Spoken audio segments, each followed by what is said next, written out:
Hello বন্ধুরা, কেমন আছো তোমরা সকলে?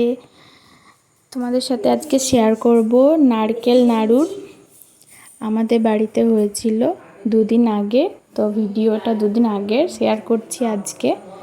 তো ফার্স্টেই নারকেল কোড়ানো আর গুড় ভালো করে মিক্স করে নিচ্ছে। এখানে এটা আমার দিদা করছে। নারকেলটা আগের থেকে কোড়ানো ছিল, বড় সাইজের গুড়গুলো, তো সেগুলোকে ভালোভাবে ভেঙে নেওয়া হয়েছিল আর কিছুক্ষণ ঢাকা দিয়ে রেখে দেওয়া হয়েছিল নারকেল কোড়ার গুড়টাকে।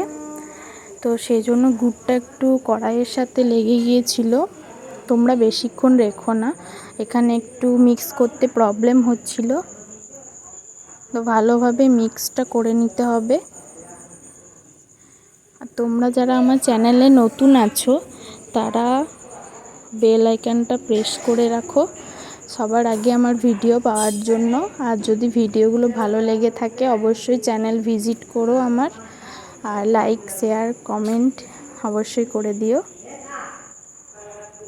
তো এখানে দিদা খুন্তির সাহায্য নিয়েছে মিক্স করার জন্য, যেহেতু আমি আগেই বললাম যে কড়াইয়ের সাথে গুড়টা চিপকে গিয়েছিল। একটু জলও দিয়ে দিয়েছিল। এবার এটাকে ওভেনের মধ্যে দিয়ে দেওয়া হয়েছে, ভালোভাবে ছড়িয়ে দিচ্ছে ওভেনের মধ্যে দিয়ে কড়াইয়ে, যাতে আর লেগে না যায়। তো এইভাবে কিছুক্ষণ করার পর গ্যাসের ফ্লেমটাকে লো করতে রেখে ফুটতে দেওয়া হবে। দেখো ফোটা শুরু হয়ে গেছে। অনেকটা টাইম লাগে, এটা তাড়াহুড়ো করতে গেলে কিন্তু হবে না, এটা সময় দিয়ে করতে হবে।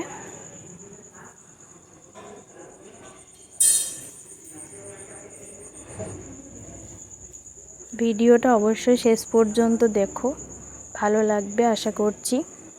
তো দেখো এখানে মিক্স হয়ে গেছে, ভালোভাবে ফুটেও গিয়েছে। এখন নামিয়ে নেওয়া হয়েছে ওভেন থেকে, আর গুড়টাকে ঠান্ডা করা হচ্ছে, যে মিক্সচারটা এখন হয়েছে যেটা দিয়ে নাড়ুর বেস তৈরি হবে।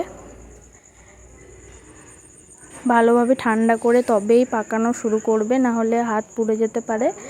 এখন দেখো মা আর দিদা মিলে নাড়ু পাকাচ্ছে। আমারও পাকানোর খুব ইচ্ছে ছিল, কিন্তু আমি যেহেতু ভিডিওটা করছিলাম, পরের বারে অবশ্যই আমি পাকাবো, তোমাদের সাথে শেয়ার করব। অনেক দেখো হয়ে গেছে করা, আর বাকি যেটুকু বাকি আছে করে নিচ্ছে দিদা আর মা মিলে তাড়াতাড়ি করে।